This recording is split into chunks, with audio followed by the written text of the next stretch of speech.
tunjukilah kami kepada jalan yang lurus, yaitu jalan orang-orang yang sudah diberi nikmat. Kan gitu Pak ya. Yaitu para nabi, para siddiqin, para musyahidin, pada orang baik-baik.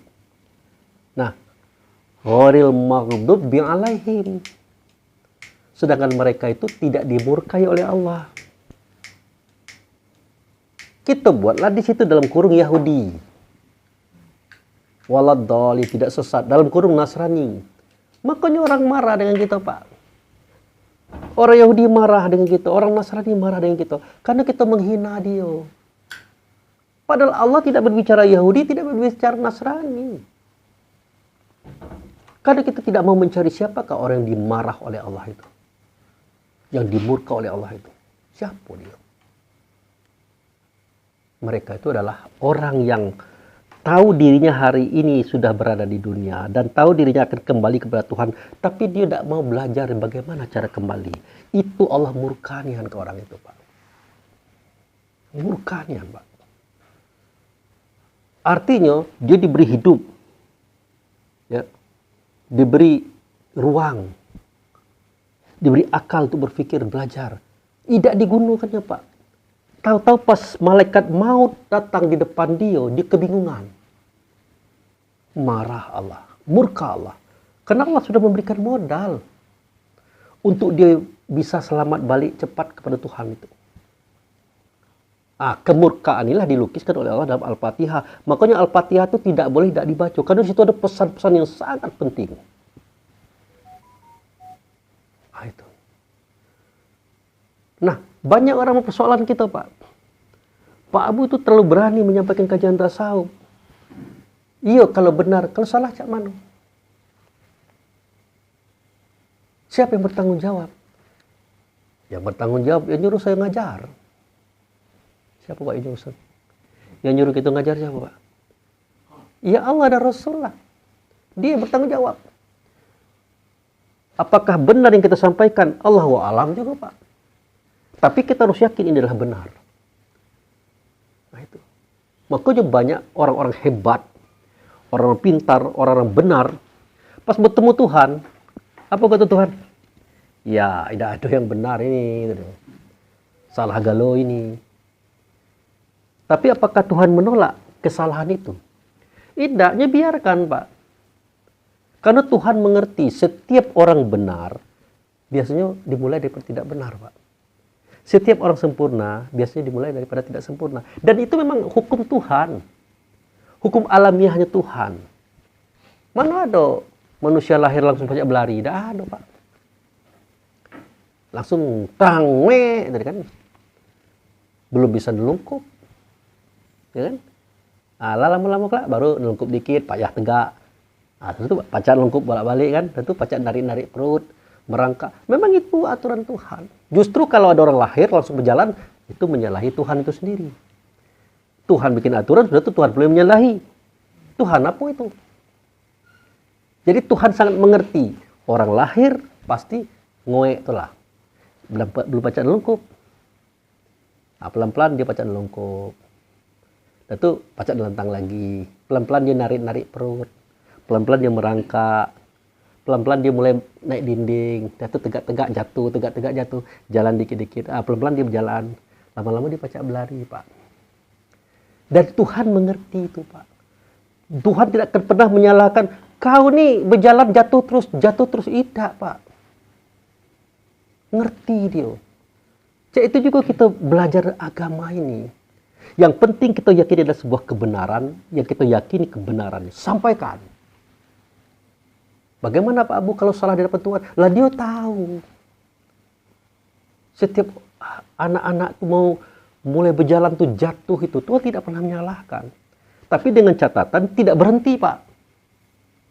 Kalau berhenti salah kita, Pak. Orang yang belajar baik, berhenti salah, Pak. Makanya belajar itu dari buayan sampai ke ada kan itu, Pak. Utlubul ilma minal mahdi ila lahdi. Itu kajiannya. Tidak boleh berhenti. Kalau kita belajar berhenti, kita akan jadi waladdallin, Pak. Makanya saya pesankan dengan sanak-sanak saya, saudara-saudara saya yang sekolah, Pak. Dia itu terlanjur jadi profesor, terlanjur jadi doktor. Dia kira dia sudah selesai. Paling dia pelajari itu adalah buku-buku. Cerita dosen ke dosen, cerita profesor ke profesor. Itulah yang dia ajarkan kepada orang lain. Dia kira selesai. Belum. Karena kajian Islam itu 7 tingkat. Syariat, torikat, hakikat, makrifat, etikot, sifat, zat. Belum tentu kita sampai ke tingkat sifat, Pak. Tahu-tahu kita mati. Bisa jadi. Bagaimana Pak Abu? Kita baru ngaji syariat, Pak. Kita mati. Lah kalau kita dalam perjuangan, Tuhan anggap selesai. Oke. Nah, itu. Yang salah itu adalah seketika kita baru batas syariat, kebetulan kita dianugerahkan profesor doktor, kita merasa cukup dan tidak belajar lagi. Akhirnya apa yang terjadi, Pak? Kita merasa besar. Padahal kita baru pada posisi syariat, berada pada posisi kelas 1 gitu nah. Di atasnya ada lagi 6 lagi kelas gitu nah. Muncullah orang-orang hakikat, orang-orang makrifat, mulai dituding-tuding, oh sesat itu. Tidak benar itu. Pas kita tanya, menurut Bapak, durian itu bagaimana bentuknya? Ngomong dia. Berduri kata dia. Nah, dari cara dia jawab kita tahu, oh mamang ini baru kelas 1. Ya Pak ya. Kalau Bapak ditanya durian itu mana bentuknya, apa kata Bapak? Pasti berduri Pak ya. Nah, pas profesor kita tanya, Pak Prof atau Prof, durian itu menurut Bapak cak mana bentuknya? Bagaimana bentuknya? Ya berduri Pak. Oke. Kita buktikan. Ambil buah durian itu Pak. Trak, ini apa Pak? Buah durian. Oke. Bapak katakan buah durian itu bentuknya berduri. Oke ya, oke, kita uji. Yang berduri ini Pak, dalam kajian Bapak durian kan, tapi dalam kajian orang daras Bapak bukan. Ini kulit durian Pak. Kalau dia jujur, iya juga. Berarti belum durian Pak? Belum, ini baru kulit durian. Pas dikupas, prok, kuning. Lonjong-lonjong, tebal. Lembek. Berarti ini Pak buah durian. Bukan Pak, ini buah durian. Ini buah durian. Di dalamnya ada biji Pak. Lah kapan duriannya Pak Abu? Bapak ingin tahu duriannya? Bapak makan. Enak? Enak. Enak? Enak. Coba Bapak makan yang ini. Sama? Beda. Bapak ceritakan enaknya yang Bapak rasakan itu cak mana? Tidak bisa diceritakan Pak. Tapi terasa? Terasa. Yakin? Yakin. Itulah durian.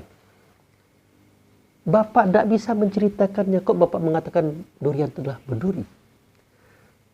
Berarti benar Bapak ini baru tahu bahwa durian itu adalah kulitnya Pak. Padahal durian itu bukan kulit. Isinya. Itu pun bukan. Tapi rasa yang dirasakan oleh kita tentang itu. Bayangkan Pak bagaimana mungkin seorang profesor, doktor Pak. Durian itu bentuknya lah berduri. Anak buahnya kan ngomong itu Pak kemana-mana Pak. Pasti tidak Pak ya? Pasti, ya. Nah, tapi setelah dibuktikan ternyata tidak. Durian itu tidak berbentuk, tidak berupa, tapi terasa. Bahkan menceritakan rasanya pun tak sanggup gitu. Betul Pak? Itulah yang dikatakan walad dolin Pak. Orang sesat menyesatkan. Padahal dia belajar Pak. Jadi Allah tidak suka dengan hamba-hamba Allah ini belajar berhenti. Tak suka. Karena dia akan mengajarkan apa yang dia tahu. Akhirnya orang-orang itu juga. Nah, kalau ghairil maghdub tadi itulah tadi Pak. Dia dikasih hidup, ya, dikasih ruang dan waktu, dia tidak mau belajar. Dituntut oleh orang, kalau salah macam mana Pak Bu, siapa bertanggung? Iya Allah dan Rasul yang bertanggung jawab, dia nyuruh kita. Apakah Pak Abu yakin apa yang Bapak sampaikan itu benar? Harus yakin saya, tidak boleh ragu-ragu. Justru kalau saya ragu, saya kena penalti. Bukti saya yakin, saya mencapaikannya dengan kepastian dan keyakinan saya. Dan itu berdasarkan pengalaman. Kan kita tidak boleh menyampaikan teks. Kan itu pelajaran kita tadi. Pengalaman kita. Minum dulu deh. Minum Pak Ipung. Iya, Pak. Minum Pak.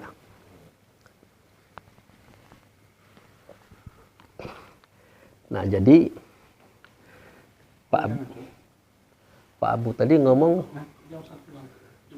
jadi orang-orang yang belajar, dia yakin dengan kebenarannya, itu dianggap oleh Allah baik dan benar. Cak mana Pak Abu? Ada orang punya keyakinan menyiksa orang itu boleh. Kan ada kan? Menyakiti orang boleh, mengambil hak orang boleh. Wah itu bukan agama. Agama itu tidak mengganggu orang. Agama itu berbuat baik kepada kita dan berbuat kepada orang. Kalau sudah mengganggu orang itu bukan agama lagi. Itu tidak bisa dicampur adukkan di sini. Ya kita ajarkan itu adalah kita senang, orang senang. Kita baik, orang baik. Kalau mulai merugikan orang, itu tidak masuk dalam catatan kita itu. Tidak usah ditanya kepada Tuhan, kita sudah bisa menilai itu tak benar. Kan ada Pak, orang yang punya keyakinan gitu Pak. Siapa tuh? Agamanya beda dengan kita. Harus kita benci. Harus kita keras. Ada ayatnya. Ada kan? Muhammadur Rasulullah allazina ma'ahu ruhuma bainahum. Jadi Muhammad itu adalah Rasulullah. Dia itu, orang serta dia itu asidau al kufar wa ruhuma bainahum. Ada ayat itu Pak. Muhammad itu adalah Rasulullah. Ingat, Allah sendiri berbicara, Nabi Muhammad berkata, ya Muhammad itu adalah Rasulullah itu. Dia tidak pernah ngomong casing Pak. Kalau casing itu Nabi Pak. Nah orang yang bersama Muhammad, itu dengan orang kafir keras. Berkasih sayang pada sesama mereka. Ada yang mengajarkan Pak, orang kafir itu adalah orang beragama beda. Makanya mereka itu kalau dengan orang itu benci. Ya. Padahal Allah dan Rasul tidak pernah mengajarkan orang kafir itu orang yang berbeda agama. Bukan itu yang diajarkan. Orang kafir itu ada di diri kita. Orang beriman juga ada di diri kita. Nah, itu. Jadi orang beriman Muhammad itu adalah Rasulullah, ya, ini tidak cerita Nabi ya. Orang berserta Muhammad, artinya orang yang sholat itu, dia itu dengan orang kafir keras. Orang kafir yang mana? Orang yang bersama dia, yang ingkar kepada Allah, yang punya sifat 17 tadi. Dia keras di situ Pak. Bukan kepada orang berbeda agama, tidak nyambung. Bayangkan berapa banyak orang muslim membenci orang yang berbeda agama. Bahkan mereka nak beribadah di rumahnya, pada hari tertentu, waktu tertentu, dilarang. Padahal Allah mengatakan, Rasul mengatakan, tidak itu cara beragama. Aku ini pernah jadi Rasul loh. Pernah jadi khalifah, pernah jadi presiden, pernah jadi raja. Ada Yahudi, ada Nasrani, ada Majusi. Tidak pernah aku kucak mereka itu beragama. Ngapa giliran kamu cak ini, kata Tuhan. Kamu hebohkan dia, kamu demo dia. Tidak boleh, tidak boleh. Nah, kenapa tidak boleh? Hanya karena berbeda keyakinan. Berbeda keyakinan saat ini, belum tentu besok lusa. Keyakinannya berjalan menuju Allah seperti ini. Kalau kita keyakinan berjalan seperti itu, sama-sama berjalan kita nih. Dia yakin inilah sebuah kebenaran, kita yakin itu sebuah kebenaran. Lalu kenapa kita saling mengganggu? Makanya hilang toleransi di negara kita ini akibat kita paham nian yang kafir itu berbeda agama. Padahal kafir itu tidak di situ ceritanya. Dari mana, yang mana yang kafir Pak Abu? Nah itu tadi, surat At-Taghabun ayat 2. Coba Bapak tengok surat At-Taghabun ayat 2. Karena video kita kan ditonton oleh internasional ini.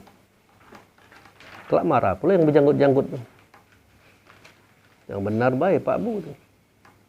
Ya kita ada Qur'annya. At-Taghabun ayat 2. Iya.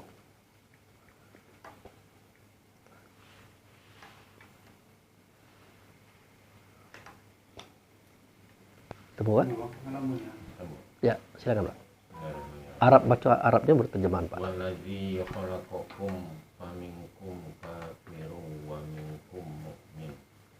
Wallahu bima ta'maluna basir. Nah, artinya dialah yang menciptakan kamu, lalu di antara kamu ada yang kafir dan ada yang mukmin. Allah Maha melihat apa yang kamu Oke.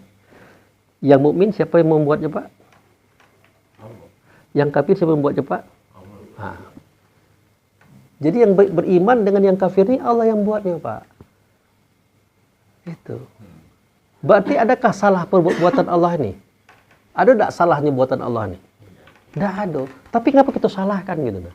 Karena kita yang salah paham gitu. Iya. Karena kafir dan mukmin di sini bukan bicara agama, Iya. Pak. Bicara diri ya. Iya. Dialah yang menjadikan batang tubuhmu yang satu, di dalamnya ada yang beriman, dalamnya ada yang kafir.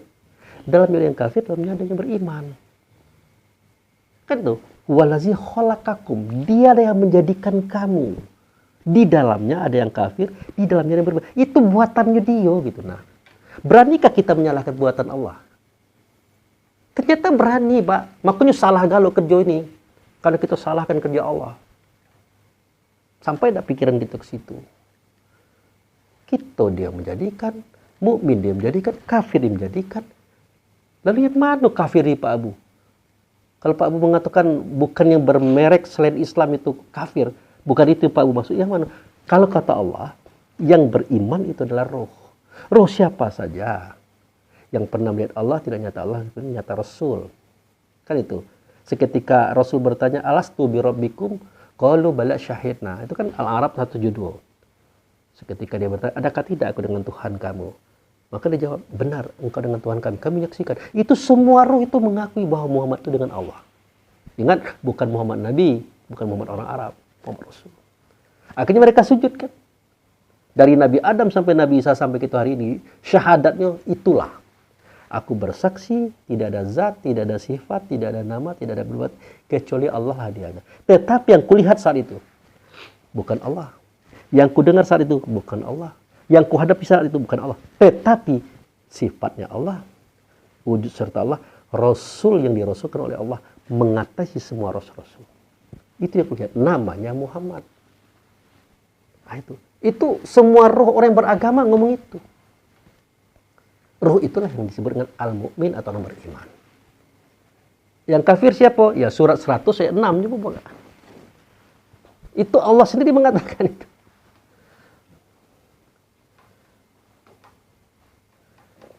Ya Pak Ibu?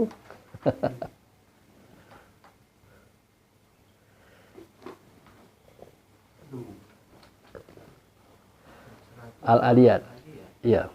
Ayat 6 Pak coba.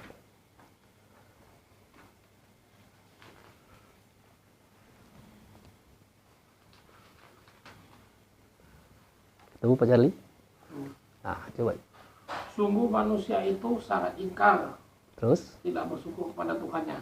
Terus? Dan sesungguhnya manusia itu menyaksikan, mengakui keingkarannya. Coba Arabnya.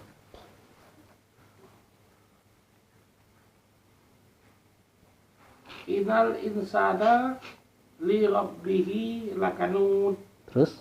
Wa innahu ala zalika lasyahid. Nah, jelas kan? Itu suara Allah, kata Allah yang disampaikan oleh Rasul. Suara Rasul, kata Rasul disampaikan oleh Nabi Muhammad, ditulis di kitab. Betul Pak? Ada benar? Berarti Allah yang ngomong itu, bukan Pak Abu. Bukan kelompok kita. Innal insana li rabbihi lakanud. Yang kafir itu namanya insan, namanya manusia. Nah, dan atas kekafirnya dia menyaksikan. Nah itulah yang kita katakan jiwa tadi. Yang punya sifat 17 tadi, itulah yang kafir. Nah orang-orang yang serta Muhammad, yaitu orang mukmin tadi, dia keras terhadap orang kafir dirinya. Kalau dia mulai nak ngicu orang, dia ngomong, jangan. Dia mulai mengkhianati orang, jangan. Dia mulai, jangan. Kita keras dengan itu, bukan dengan orang di luar. Tidak ada perintahnya cak itu. Kita tengok Nabi Muhammad. Nah itu Pak. Nabi Muhammad pernah jadi presiden, pernah jadi raja, pernah jadi khalifah. Di bawahnya itu banyak agama Pak. Tidak ada Nabi Muhammad menindas. Tidak ada. Bahkan dilindunginya. Tapi Pak, konon kabarnya ada 2 macam kafir. Betul. Kafir harbi, kafir zimmi. Kafir harbi adalah orang-orang kafir. Nah ingat ya, orang kafir ini ruh. Orang kafir ini adalah manusia yang diikuti oleh ruhnya, nampak perbuatan itu pada tubuh. Nah, kafir harbi itu Pak, kafir yang bisa diperangi Pak. kerjanya menzalimi orang, menyakiti orang. Akhirnya rakyatnya ngadu ke Nabi Muhammad. Jadi kamu minta dibantu? Yo, oke, kami datang. Datanglah Nabi Muhammad dengan pasukan 10.000. Minta dengan orang itu, makanya dalam Islam itu Pak ada perang tanding Pak. Itu negosiasi itu Pak. Bisa tak kamu jangan nyakiti penduduk. Jangan mengambil pajak sebanyak itu. Jangan kamu memperkosa orang-orang bawah yang lemah-lemah. Bisa tak kamu itu? Tak bisa. Kalau tidak bisa, perang tanding gitu. Itulah tujuan perang tanding, Pak. Jadi dalam perang Islam itu ada namanya perang tanding, Pak. Yang sering tampil itu Ali bin Abi Thalib, Hamzah. Gitu. Dalam rangka negosiasi. Kalau kamu tidak bisa merubah, kalau kamu masih nak zalim dengan orang itu karena masyarakat Muslim tak tolong kami. Apa boleh buat? Belago gitu, berperang. Terjadilah peperangan. Nah, yang diperang itu bukan tubuh, Pak. Yang dalam tubuh itu sebenarnya, Pak. Tapi kalau dalam tubuh itu menggunakan tubuhnya, seakan-akan berperang dengan tubuh. Dikiralah ini orang kafir, padahal kafir itu di dalam itu. Itu, Pak. Nah, jadi yang kafir itu adalah manusia yang punya 17 sifat tadi. Orang beserta Muhammad keras dengan itu. Bukan keras dengan orang berbeda merek. Jadi kafir harbi adalah kafir yang bisa diperangi. Kalau kafir zimmi, nah itu orang kafir yang siap bekerja sama dalam sebuah daerah, negeri atau negara, Pak. Kira-kira di Indonesia inilah. Kita tidak cerita merek, Pak. Di Indonesia ini banyak orang, Pak, yang mengingkari kebenaran pada dirinya, kebenaran Tuhannya. Contoh kan, seks bebas, ya kan? Menyeludup, main narkoba, menjual minuman keras, banyak.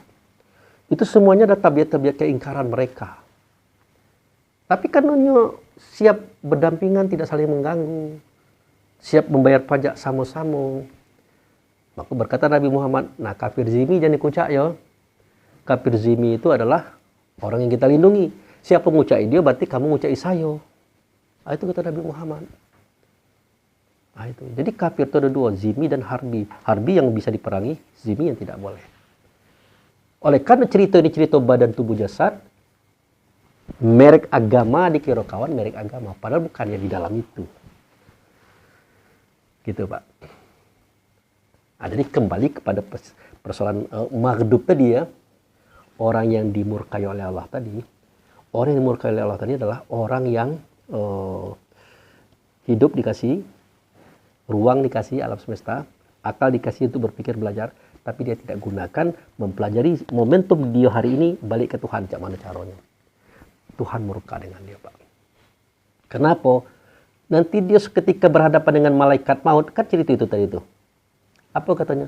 Rabbana absorna wasami'na farji'na na'mal solihan.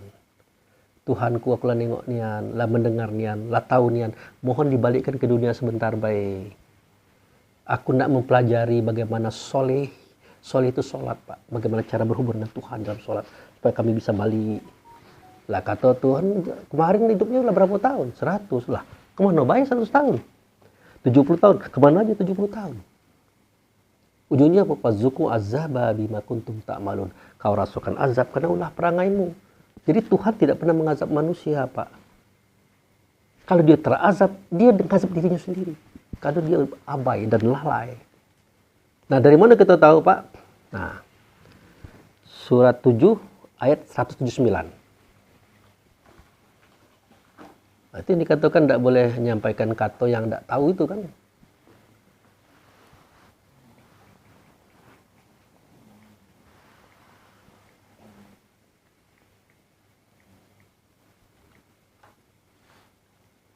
Ayat 179.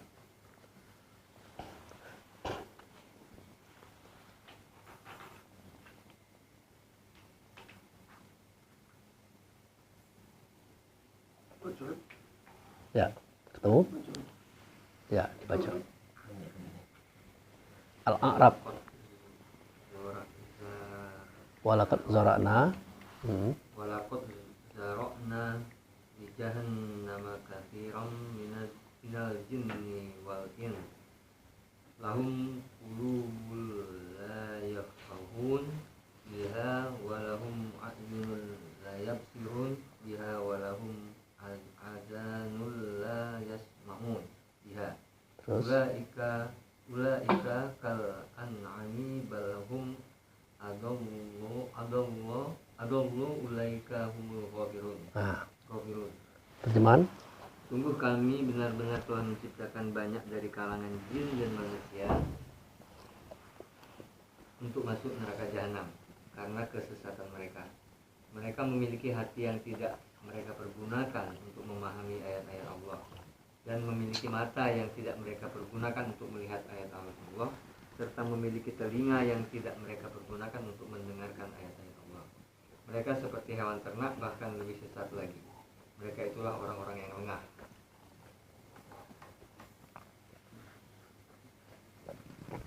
Jelas Pak ya? Walaqad zara'na li jahannam katsiran minal jin wal ins. Sungguh kata Allah, kalau sungguh itu tidak main-main itu. Akan kupenuhkan neraka jahanam ini dengan jin dan manusia. Tentu ada pertanyaan gitu, kenapa ya Allah harus dipenuhkan neraka jahanam dengan jin dan manusia? Dijawab oleh Allah. Tentu melalui Rasul ya. Via nabinya tertulis dalam kitab. Walahum qulubu la yafqahuna biha. Mereka itu aku beri hati, tetapi tidak mau memahami, tidak mau berpikir dengan dia. Walhum ayunu la yubsiruna biha. Mereka itu kuberi penglihatan, tapi tidak mau melihat dengan penglihatan itu. Walhum azanun. Bagi mereka itulah pendengaran. La tasma'u, la yasma'u biha. Tidak mau mendengar dengan pendengaran itu. Akhirnya timbul kejengkelan Allah kan. Ulaika kal an'am, mereka itu bagaikan hewan. Dalam bahasa gitunya bagaikan binatang. Balhum adol, bahkan mereka itu lebih daripada binatang. Kenapa?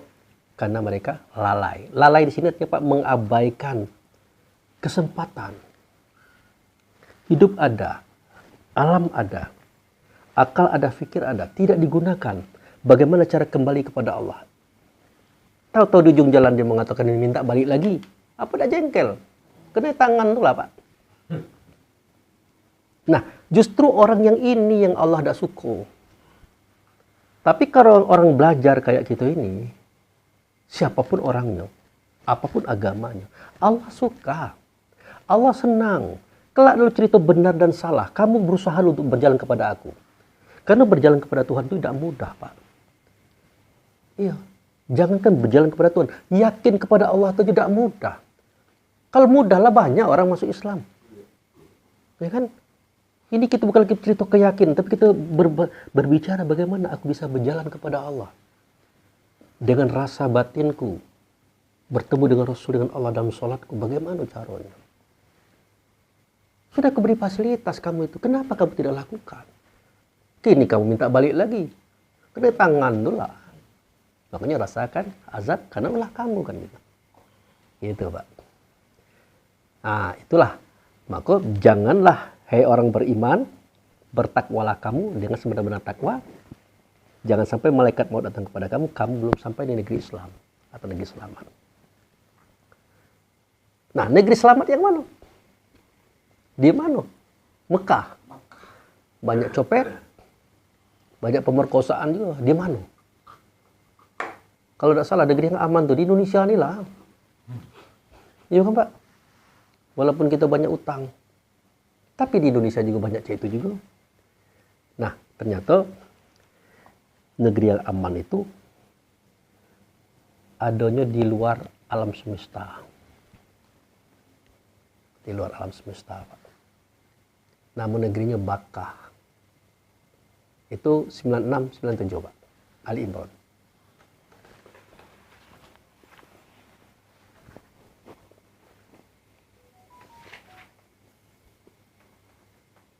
Sesungguhnya rumah ibadah pertama yang dibangun untuk manusia ialah yang di Bakkah, yang diberkahi dan menjadi petunjuk bagi seluruh alam.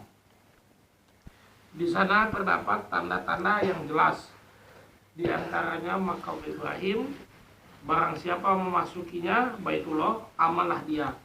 Dan di antara kewajiban manusia terhadap Allah adalah melaksanakan ibadah haji ke Baitullah, yaitu bagi orang-orang yang mampu mengadakan perjalanan ke sana. Barang siapa mengingkari kewajiban haji, maka ketahuilah bahwa Allah Maha Kaya, tidak memerlukan sesuatu dari seluruh alam. Itu yang berbicara Allah melalui Rasul. Rasul melalui Nabi Muhammad. Tertulis ada pada surah Ali Imran 96-97. Inna awala baiti wudi alinnasi lalazi bibaka. Sesungguhnya rumah yang pertama kali. Nah, kalau rumah pertama kali itu kan belum ada rumah sebelum itu. Pak John kan ada anak tua kan? Nah, anak tua itu kan anak pertama kali, Pak. Ada anak Pak John sebelum itu? Belum kan? Nah, jadi rumah yang pertama kali itu aku yang membuatnya, kata Allah. Di mana? Di negeri Bakkah. Nah, disebutkan nama negerinya, Pak. Kemudian diberinya penjelasan. Di negeri Bakkah. Diberkati rumah itu. Lalu mubarakah, diberkati, artinya tidak ada kekacauan. Itulah negeri yang aman. Hudalil alamin, petunjuk bagi alam semesta.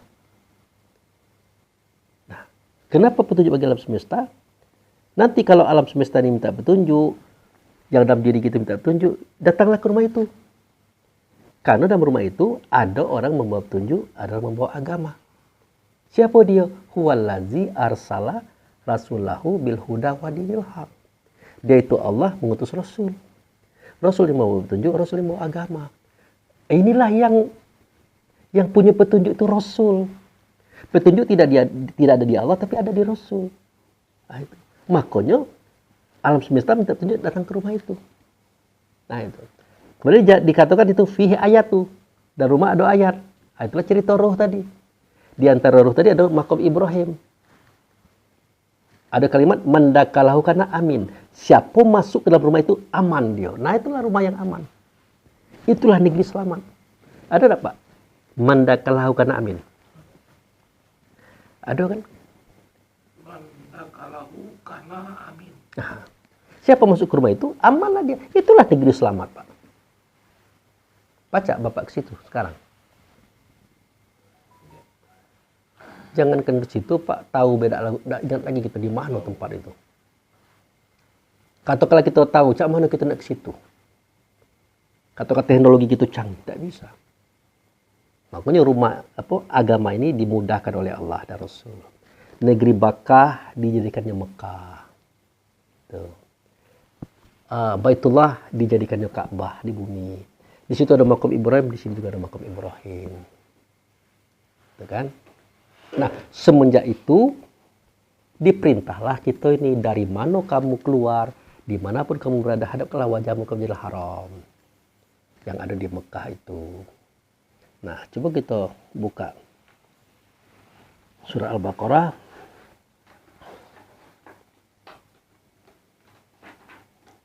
ayat 149.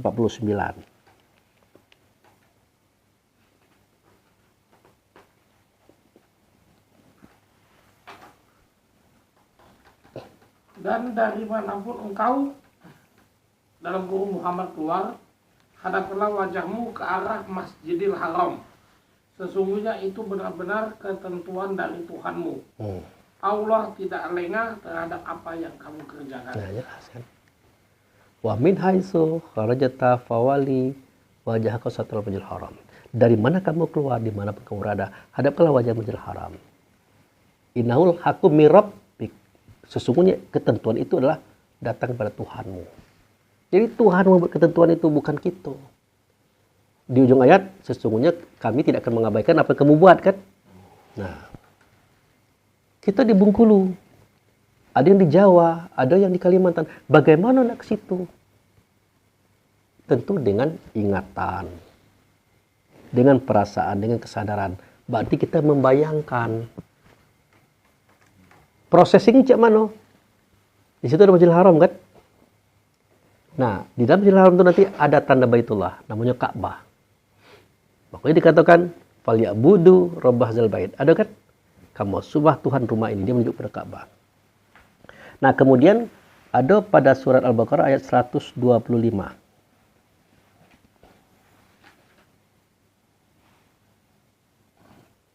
Dan ingatlah ketika kami menjadikan rumah atau Ka'bah tempat berkumpul dan tempat yang aman bagi manusia. Dan jadikanlah makam Ibrahim itu tempat sholat. Dan telah kami perintahkan kepada Ibrahim dan Ismail, bersihkanlah rumahku untuk orang-orang yang tawaf, orang-orang yang itikaf, orang-orang yang ruku, dan orang-orang yang sujud. Nah, kan jelaskan. Diperintahkan oleh Allah supaya kita ke Masjidil Haram itu. Sudah kan? Ambil sebagian makam Ibrahim. Makam Ibrahim itu kan di depan Ka'bah itu kan. Dengan apa? Dengan ingatan, dengan perasaan kita dan seterusnya itu. Ah, itu tadi. Nah, di situ kan ada tuh wa izibtila Ibrahim wa Ismail, ada situ. Apa terjemahannya, Pak? Kami wasiatkan kepada Ibrahim dan Ismail, Ya. bersihkanlah rumahku Terus? untuk orang-orang yang tawaf, yang iktikaf, serta yang ruku dan sujud. Nah, orang yang tawaf itu, Pak, Bapak tahu orang tawaf? Yang mengelilingi Ka'bah?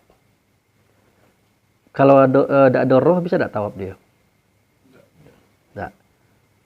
Kalau tidak ada roh bisa dia duduk iktikaf.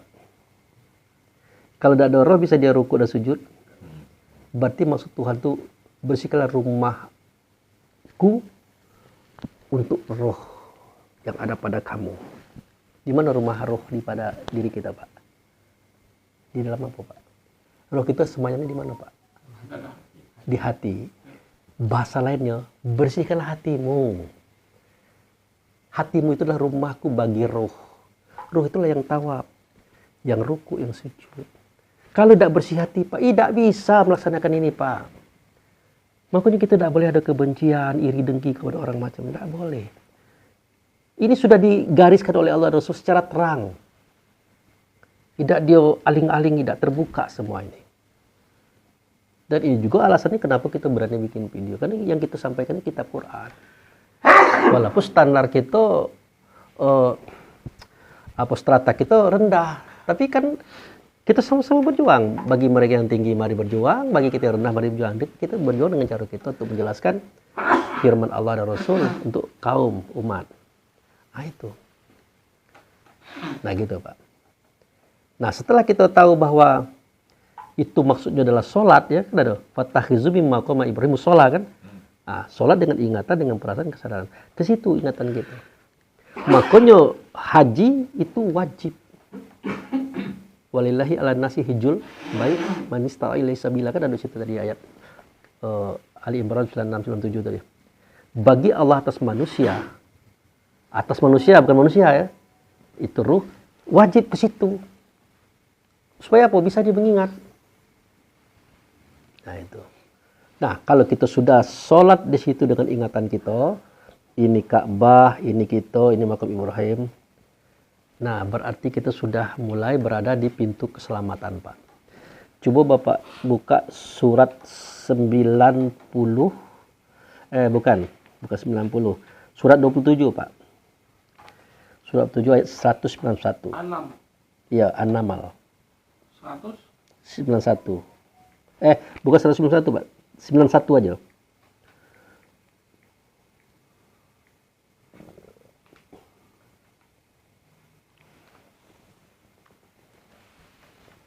Makam Ibrahim milik yang di mana juga, Pak Ustaz? Yang Cak Apollo itu, Pak. Hah? Kan ada di depan. Bukan jejak kaki. Ya, karena makom itu artinya tempat tegak. Kalau makam itu kuburan. Makom, bukan makam. Ya, kalau makam kuburan. Kalau makom itu tempat tegak. Tempat berdiri. Ya. Itu juga tidak asli, Pak. Besarlah kaki Bapak itu daripada kaki yang di dalam itu tuh. Ini besarnya kaki. Hah? Di situ di dalam itu besarnya lagi. Kecil, Pak. Hah? Kecil. Jadi yang itu. Iya. Bayangkan Ibrahim itu setinggi batang kelapa tuh, lebih. Kakinya sebesar mana itu? Iya. Nah, kok tidak itu yang dipasang gitu kan? Nah, itu yang namanya simbol, sekedar simbol aja. Jangan sampai Simbolis aja. tidak ada ya. Ayo, yang mana tadi? Sudah satu, Pak, Anal. Ya. yaitu orang-orang yang telah menjadikan Al-Quran itu kebagi-bagi. Bukan, Pak. Baca ya. An-Naml ya. Oh, nama. Surat 27, Pak. Ya. Bismillahirrahmanirrahim. Mm-mm. Innama umirtu an a'budu rabba hadhil baldatil ladzi harramaha wa lahu kullu shay'in wa umirtu an akuna minal muslimin. Hmm. Sesungguhnya aku dalam kurung Nabi Muhammad hanya diperintahkan untuk menyembah Tuhan negeri ini dalam kurung Makkah yang telah menjadikannya suci dan memiliki segala sesuatu. Agar aku diperintahkan agar masuk ke dalam golongan orang-orang muslim. Jadi kalau kita sudah sholat seperti itu, disitulah kita Islam, Pak. Itulah caranya kita jadi orang Islam itu, Pak. Kalau kita belum sholat seperti itu, kita belum dikatakan Islam oleh Allah dan Rasul. Seperti dalam surat An-Naml ayat 91 ini, Pak. Itu beratnya kita cerita ini. Sanak-sanak kita banyak yang sholat tidak seperti itu. Kalau kita kasih tahu, dia protes. Ini ayatnya loh. Ini keterangannya gitu. Itu pun masih syariat. Apa rumusnya kita selamat di situ? Di Quran tidak ada, di hadis tidak ada, tapi keterangannya ada dalam batin kita. Seketika kita bertanya dengan Tuhan di situ. Apa jawabannya? Tak satu pun roh di Baitullah itu yang masuk dalam kandungan mak pasti lewat Ka'bah. Karena Ka'bah itu adalah tanda di mana alam gaib dan alam zahir. Alam awal dan alam akhir, alam zahir, akhirat dan alam dunia. Itulah tepatnya di Hajar Aswad. Dikendaki nanti kalau kita mati, ruh kita keluar, itulah pintunya. Karena dulu kita keluar dari situ. Nah itu. Kalau kita tahu tempat pintu, amanlah. Malaikat mau nak datang, nak cabut jiwa kita, kelak dulu, saya nak keluar. Kita tahu tempat keluar kan. Kita tahu dulu tempat masuk. Makanya Hajar Aswad itu dengan barang perempuan itu mirip. Dari Hajar Aswad itu dia masuk dalam kandungan mak kita. Tidak lewat telinga, tidak lewat mata, lewat itulah. Baru dia masuk ke ubun-ubun, masuk ke hati kita. Pas kita keluar lewat mana, Pak? Lewat itu juga kan? Nah, itu menunjukkan kebenaran. Masih juga kita bertanya-tanya. Kadang-kadang malam itulah kerja kita, tidak ngerti juga. Maka Tuhan jengkel. Afalat tak kilun, afalat. Waduh, kamu itu kerja kamu malam-malam masih tidak ngerti. Nah, itulah. Jangan sampai malaikat maut datang, jangan sampai mati datang, kamu belum tahu negeri Islam dari mana. Ditunjukkan. Sudah disampaikan. Oke, kita masuk kepada itu tadi Islam ya. Sekarang jam 11. Apa kita lanjut tanya jawab dulu? Kita ambil 2 buah dulu. Oke ya. Ya. Karena kalau 4-4 nanti kekenyangan gitu. Ya. Oke, mati. Sudah. Tapi tidak apa-apa, Pak. Kalau pertanyaannya dalam masalah kajian. Ada lain pertanyaannya, Pak. Agak lain, ya dimatikan.